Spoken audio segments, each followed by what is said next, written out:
yang epicum.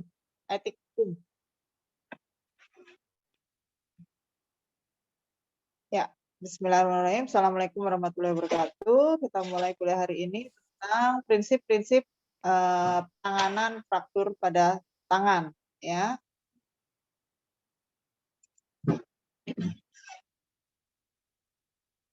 Kita mulai seperti kemarin untuk mengingat kembali, kalau kita sebut karpal itu tulang yang kecil-kecil. Jadi kalau di tangan kita itu paling bawah yang membentuk lengkung ini karpal. Ya. Karpal. Ini yang paling tengah ini capitatum, scapuloid, lunatum. Ini nanti capitatum ini yang akan menjadi arah untuk kita menggenggam tangannya ya. Ini karpal. Kemudian yang di dalam tangan kita ini namanya metakarpal. Ini yang disebut metakarpal. Baru yang keluar jari-jari ini yang disebut falang. Nah, pada metakarpal fraktur, kalau kita bicara tentang fraktur metakarpal, gimana cara memeriksanya? Fraktur metakarpal ini merupakan fraktur tangan yang paling sering, sampai 40%. Dari pemeriksaan fisik, kita bisa melihat adanya rotational deformity, atau adanya fight bite, jadi kayak luka robek seperti digigit. Nah, itu tanda adanya salah satu fraktur metakarpal, atau dia tidak mampu untuk meluruskan extend untuk metacarpophalangeal joint. Jadi tetap bentuknya fleksi seperti ini. Ini salah satu pemeriksaan adanya rotasi atau tidak. Normal kan kita seperti ini bentuknya ya, mengarah satu ke arah capitatum di sini, arah dari jari. Nih ya, direction-nya pada saat kita membentuk genggaman begini, dia akan mengarah ke satu arah di sini ya, jari-jari. Ini normalnya. Kalau dia tidak bisa mengarah di satu jari, nih ada satu yang naik, ini salah satu tanda adanya fraktur di daerah metakarpal. Jadi nggak kelihatan dari luar. Kalau dia bukan fraktur terbuka ya, cuman jari-jarinya nggak bisa lurus ke arah satu arah. Ini yang disebut sebagai rotasi dari jari-jari. Fraktur metakarpal sendiri,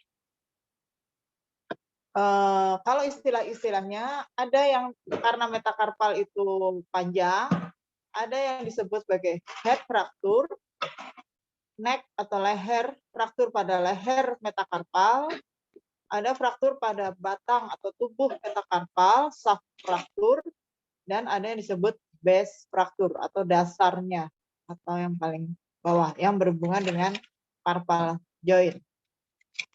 Pada fraktur metakarpal, head metakarpal, kepala ini biasanya dia merupakan suatu fraktur intraartikular, jadi mengenai sendinya, terganggu sendinya. Ini merupakan fraktur yang kedua yang paling sering, biasanya akibat crash injury atau langsung gitu ya, cedera langsung, entah ketimpa sesuatu atau kehantam sesuatu gitu ya. Seringkali dia comminuted.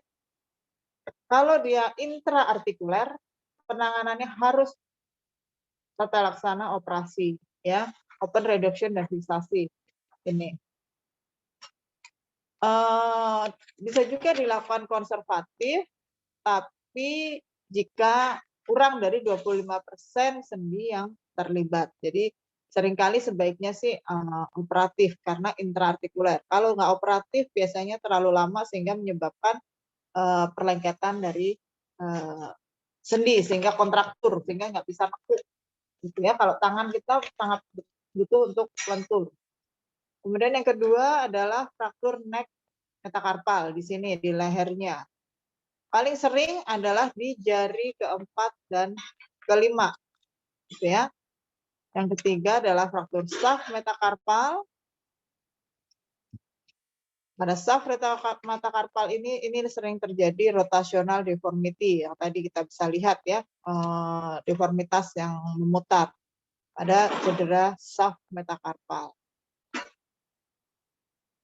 Yang paling stabil pada fraktur metakarpal adalah yang base fraktur metakarpal, gitu ya, karena dia adanya ligamen dan otot-otot karpometakarpal dan presius. Kalau secara pemeriksaan fisik, radiologi, kita lihat fraktur, golden standardnya adalah kita ronsen. Dari ronsen, kalau dia shaft metakarpal, ini dia akan kelihatan dalam bentuk antero-posterior. Kalau dia untuk melihat angulasi, rotasi atau perputarannya, kita bisa melihat dalam posisi oblik, ya. Nih, metakarpal, kalau dia baik neck atau shaft, biasanya pada axial loading atau direct trauma, ini kita lihat jadi dia seperti kayak apa namanya tuh ya, masuk ke dalam gitu ya, karena ini adanya fraktur. Tapi biasanya kalau frakturnya masih awal dia nggak bisa melakukan ini, pasti sakit sekali. Ini boxer fraktur itu biasanya pada petinju, jadi kalau dia nonjok sesuatu, nah ini seringnya terjadi di metakarpal kelima, boxer fraktur. Tata laksana non-surgical pada fraktur metakarpal biasanya kita bikin strapping. Di jurnal ini yang kemarin dibahas adalah pembentukan termoplastik, mold, atau apa namanya tuh casting dari termoplastik atau bahan dari plaster of Paris. Biasanya tidak semuanya dibungkus nih, supaya 3 ini yang lainnya. Jadi prinsip dalam tata laksana fraktur jari hanya imobilisasi bagian yang terkena. Jadi jangan semuanya di gips atau semuanya dibungkus. Yang lainnya normal, ini nggak bisa bergerak. Jadi yang di strap atau yang diikat hanya tetangganya. Jadi kalau dia frakturnya hanya fraktur kelima, ini boxer fraktur kan, berarti cuma metakarpal kelima yang cedera. Nah, ini yang diimobilisasi hanya palang 4 dan palang 5 gitu ya. Nah, pada saat melakukan spleen fraktur, bedanya kita dengan apa namanya tuh, tukang urut, dukun patah tulang gitu. Ini membungkusnya ada derajat-derajatnya yang harus kalian pahami, yaitu derajat untuk gerakan fungsional. Jadi fungsional hand itu berfungsi secara fungsional, itu tidak lurus 100%, bukan begini. Ini begini kita nggak bisa ngapa-ngapain, nggak bisa fungsional, kita nggak bisa melakukan aktivitas dengan begini. Tapi dengan sedikit 20 derajat wrist ekstensi, metakarpal palangel fleksi 60-70 derajat, interpalangelnya ekstensi ini sudah fungsional. Jadi kalau kita melakukan sesuatu kan begini ya, kita bisa memegang dalam posisi seperti ini.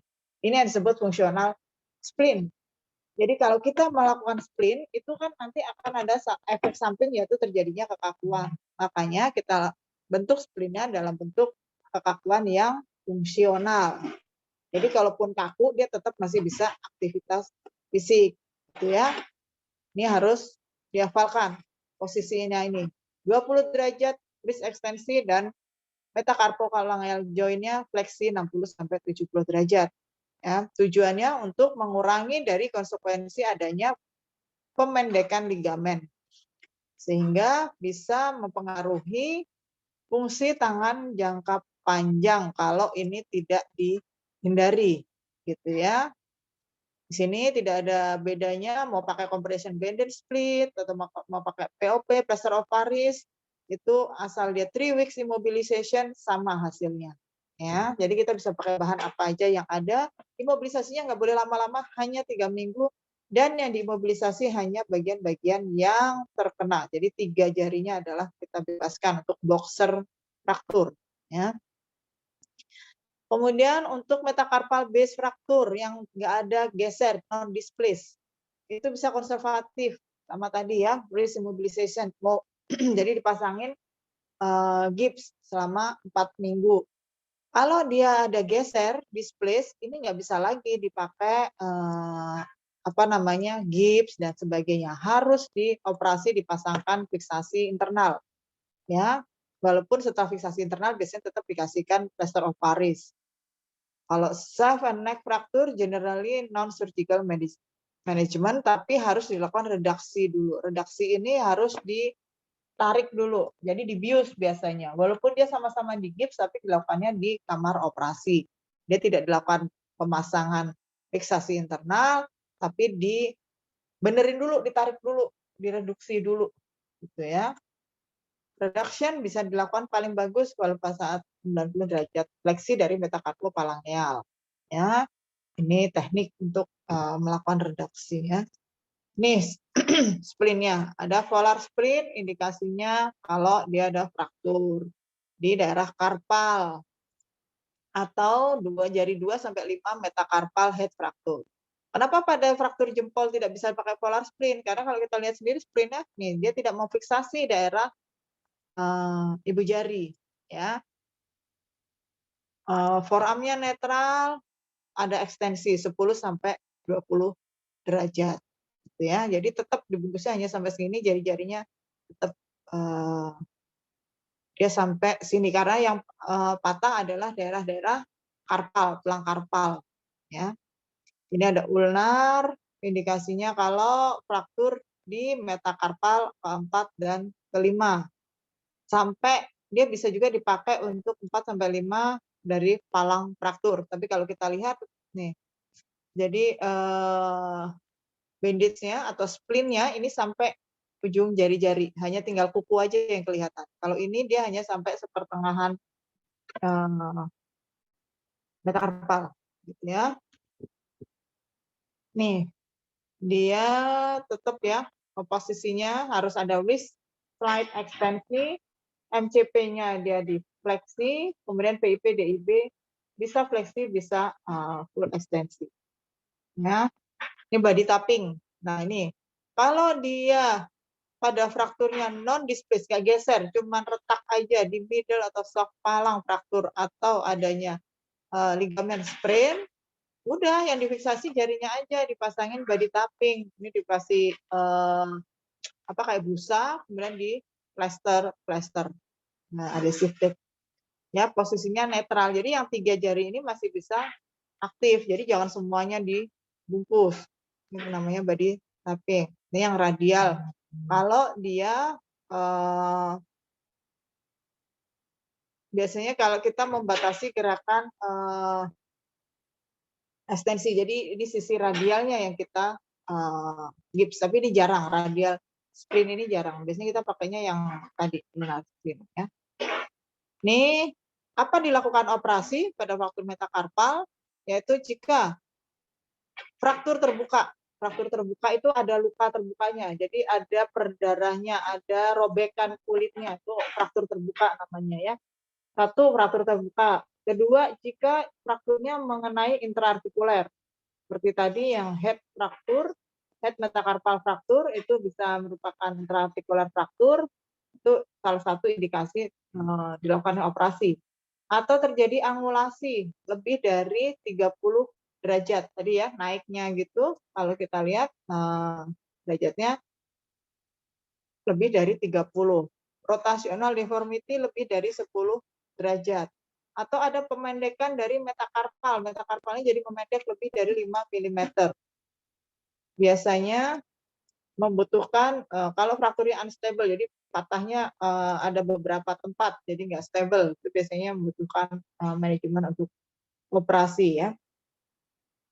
Open compound fracture ini biasanya kalau terbuka harus dibersihkan dulu kalau lukanya kotor karena kena aspal jalan dan sebagainya gitu ya.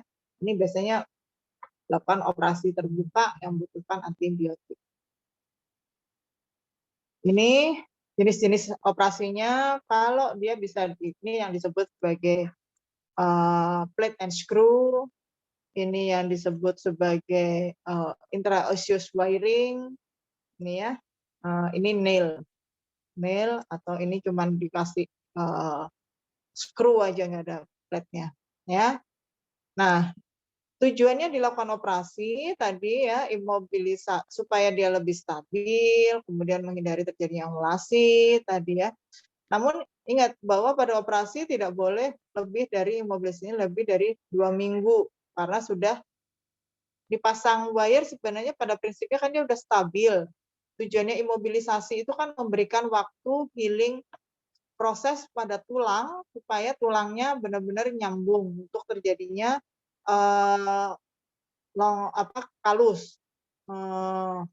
Nah, setelah diimobilisasi seperti ini kan sebenarnya cukup kuat, makanya mobilisasinya nggak boleh lebih lama. Kalau tadi non konservatif 3 minggu, kalau dia dilakukan operasi biasanya nggak boleh lebih dari 2 minggu. Jadi tujuannya biar lebih cepat supaya kita bisa melakukan mobilisasi. Ini jenis-jenis fraktur metakarpal yang lain. Kalau lihat di videonya mungkin lebih jelas ya. Ada Bennett fraktur, dislokasi, ada Comminuted fraktur, Rolando fraktur. Ini nama-nama orang yang kasih nama ya. Ini tadi ada intraartikular, ada ekstraartikular. Kalau ekstraartikular, jadi di luar tidak mengenai sendi, pada umumnya dilakukan konservatif. Ya, tapi kalau intraartikular nggak ada, sebenarnya sangat disarankan paling bagusnya adalah operatif. Ya, lebih dari 30 derajat deformity membutuhkan operatif, close reduction and fixation ini operasi ya. Nah, ini yang saya tebelin bahwa yang utama untuk diperhatikan pada fraktur subfraktur pada ibu jari first metakarpal adalah kemungkinan adanya terjadinya potential loss dari web space karena kan adanya adductor deformity baik flexor maupun extensor pollicis sehingga kita nggak akan bisa pinch atau grip tangan. Jadi kalau pada pasien-pasien yang dia frakturnya ada di ibu jari, memang itu akan mengganggu kemungkinan terjadinya kekuatan otot baik pada pinch maupun grip karena fraktur di sini post metakarpal itu tempat menempelnya otot-otot adductor dan otot-otot flexor dan extensor pollicis secara bersamaan. Ya. Soft tissue management merupakan salah satu fungsi dari salah satu yang harus diperhatikan dalam melakukan atau tindakan-tindakan operasi untuk ibu jari, ya, karena itu mempengaruhi nanti di kemampuan untuk pinch dan grip kekuatan tangan. Ini falang. Kalau pada falang tadi ya biasanya kita harus hati-hati karena hand function itu penggunaan jari-jari ini sangat penting, sangat vital. Jadi palung fraktur pada palang harus hati-hati, dia harus manajemennya harus tepat untuk mengembalikan normal fungsinya. Kalau salah karena dianggapnya cuma tangan saja, kemudian salah tata laksana, hanya dibawa ke tukang urut, akhirnya malah nggak nyambung dan sebagainya, akan jadi complicated. Ada kasus untuk ini nih fraktur palang. Gara-gara dia main basket, mungkin waktu dribbling terlalu kencang, sehingga ada fraktur di daerah palang keempat dan adanya dislokasi. Dibawa ke tukang urut 2 bulan, jadinya pasiennya nggak bisa. Jadi begini, nggak bisa fleksi. Aktivitas dengan posisi seperti ini kan mengganggu ya. Kita makan, jadi kekuatannya, memegangnya dan sebagainya. Akhirnya hal yang tadinya tidak complicated, akhirnya jadi complicated penanganannya setelah salah manajemen dari awal. Goalnya untuk fraktur palang, anatomical reduction yang cukup, adekuat, memaintain supaya stabilitas frakturnya, dan harus ada early control mobilization. Ya. Periode imobilisasi sebaiknya 2-3 minggu, itu aja sudah mengganggu nanti terjadinya kekakuan. Tapi masih bisa diterima lah untuk 2-3 minggu. secara umum. Lebih dari 3 minggu dapat mengakibatkan long term stiffness. Difficulty comes to finding technique. Nih ya. Jadi pada falang itu harus balance antara imobilisasi dan early mobilization. Jadi imobilisasi tadi prinsipnya hanya pada jari yang terkena saja. Jadi kalau dia falang 4, paling nggak body strap misalnya begini. Jadi yang ini masih tetap harus bisa aktif dengan 2 jari yang lainnya. Ya, proximal falang itu paling sering dari fraktur keseluruhan falang karena ujung ya. Jadi kadang-kadang ya kebentur dan sebagainya. Nih distal falang fraktur paling sering biasanya kalau distal falang yang ujung itu juga diikuti adanya cedera pada kuku dan soft tissue. Ini biasanya konservatif, ada yang close, ada yang open. Kalau open tentu selalu harus perlu adanya pemberian antibiotik, gitu ya. Kalau close, insya Allah aman. Nah, yang paling sering pada distal falang fraktur ada istilahnya mallet fraktur, yaitu avulsi dari ekstensor distal falang sampai ke distal interfalang joint, gitu ya. Jadi pasiennya jadi begini, mallet fraktur. Jadi dia nggak bisa ekstensi karena dia adanya terkenanya adanya nih, usually dia akan jadi tetap fleksi di distal interfalang joint karena adanya aksi dari flexor digitorum profundus pada distal fragment. Biasanya treatmentnya hanya dilakukan continuous splinting pada distal interfalang joint. Nah, ini agak lama karena dia di distal saja, jadi fiksasinya juga cuma begini ya. Kalau nggak diapa-apakan ya jadi dia nggak bisa ekstensi. Dia akan fleksi seperti ini. Kalaupun dia dilakukan, biasanya dikasih gips untuk melakukan ekstensi. Agak lama, 6-8 minggu, nggak apa-apa, karena kita cuma kasihnya di satu ruas ini aja ya. Yang lainnya tetap boleh bergerak. Ini kan dia hanya ujungnya aja, mallet finger. Nah, ini biasanya dipasang strap bawahnya. Ini ekstraartikular, falang fraktur. Ada biasanya dia sebenarnya prognosisnya cukup baik, harus sering tetap early mobilization. Nah, kekakuan jadi problem utama dari sendi-sendi yang diimobilisasi. Ya, jadi ingat kita kalau prinsipnya hand terapi adalah early mobilization. Ini intraartikular. Kalau intraartikular biasanya menyebabkan adanya stiffness, early mobilization akan susah, tapi tetap harus dikerjakan. Proximal interfalang joint, kalau ini distal interfalang joint, ini proximal interfalang joint, ini paling sering terkena. Ya. Ini kadang-kadang kita kasih mirip dengan metakarpal fraktur konservatifnya. Ini kalau dia kenanya di ibu jari. Pelukan tamspika. Kalau jari-jari sini. Kalau avulsi itu patah tulang yang disertai adanya apa namanya ini ya? Small fragment. Yang jadi avulsi itu robek ligamennya. Jadi ini ada small fragment yang lepas, itu avulsi fraktur. Ini yang diberikan tamspika seperti ini. Ya, kalau dia di metakarpu palangal joint MCP. Jadi di daerah sini misalnya frakturnya, ya. Nah, jadi prinsip terapi pada tangan merupakan kunci dari tata laksana konservatif maupun operatif pada fraktur.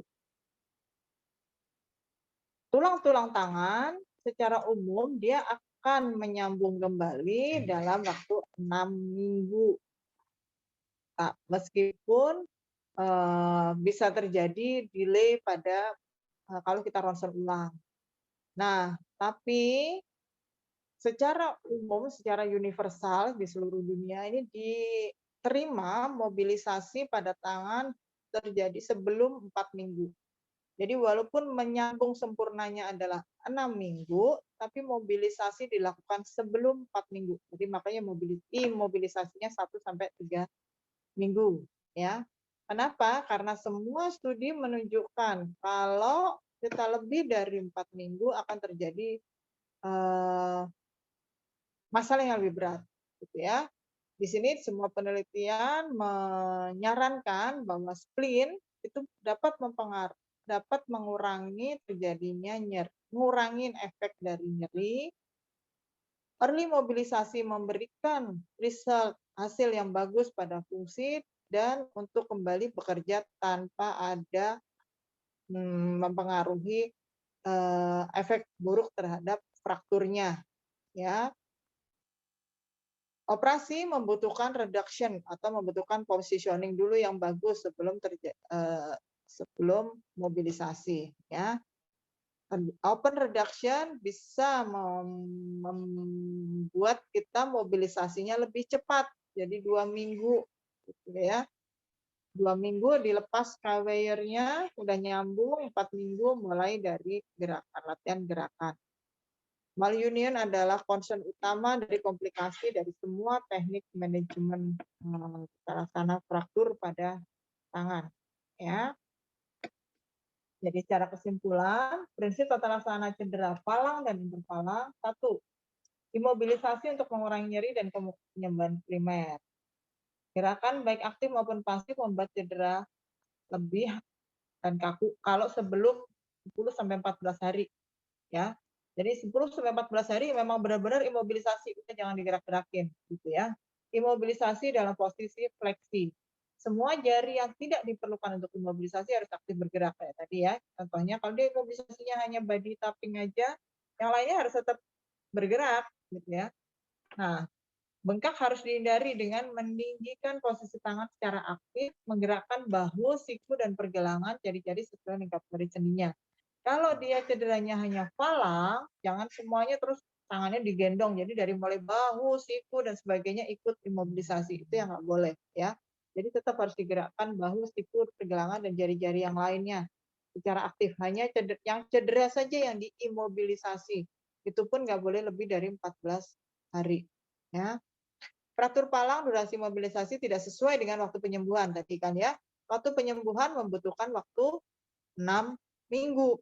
Tapi kita boleh melakukan imobilisasi latihan gerakan setelah 2 minggu gitu ya. Walaupun X-ray-nya belum menunjukkan halus gitu ya. Baik, ini pertanyaannya. Oke.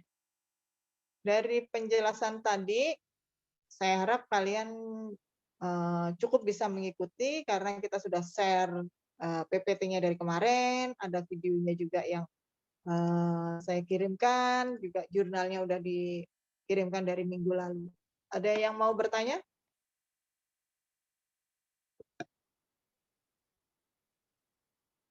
Jelas semua? Lebih kebayang? Ibu, saya mau bertanya. Ya. Silakan. Maksudnya reduction tuh apa ya, Bu? Oh, open reduction. Iya. Ya.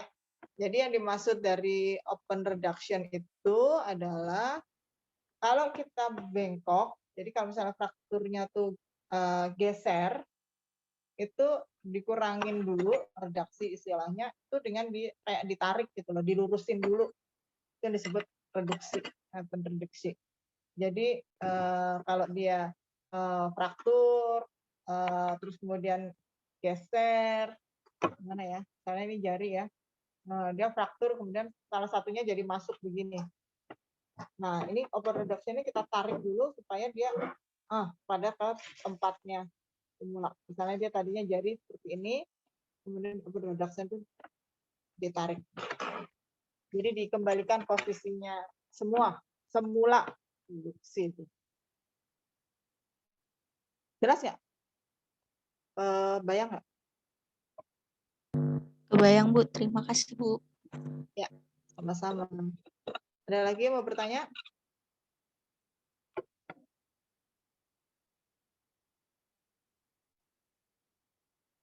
Jelas ya? Jadi kalau tangan, prinsipnya imobilisasi hanya pada saat yang cedera, imobilisasi sekitar paling lama adalah 3 minggu, kemudian harus dilakukan mobilisasi, mobilisasinya juga pada tangan mempengaruhi sangat penting, imobilisasi atau pemberian gips dan sebagainya harus dalam posisi fungsional, fleksi, itu poin-poin yang penting. Ya. Oke, kalau nggak ada yang tanya, silakan kalian kerjakan soal-soal yang tadi, maksimal jam 12 sudah diserahkan ke saya ya. Dikumpulkan dulu ke salah satu, jadi tinggal satu orang saja yang mengirimkan ke saya. Oke? Baik, Jelas? Dok. Jelas, Dok. Ya. Saya akhiri kuliah hari ini. Assalamualaikum warahmatullahi wabarakatuh.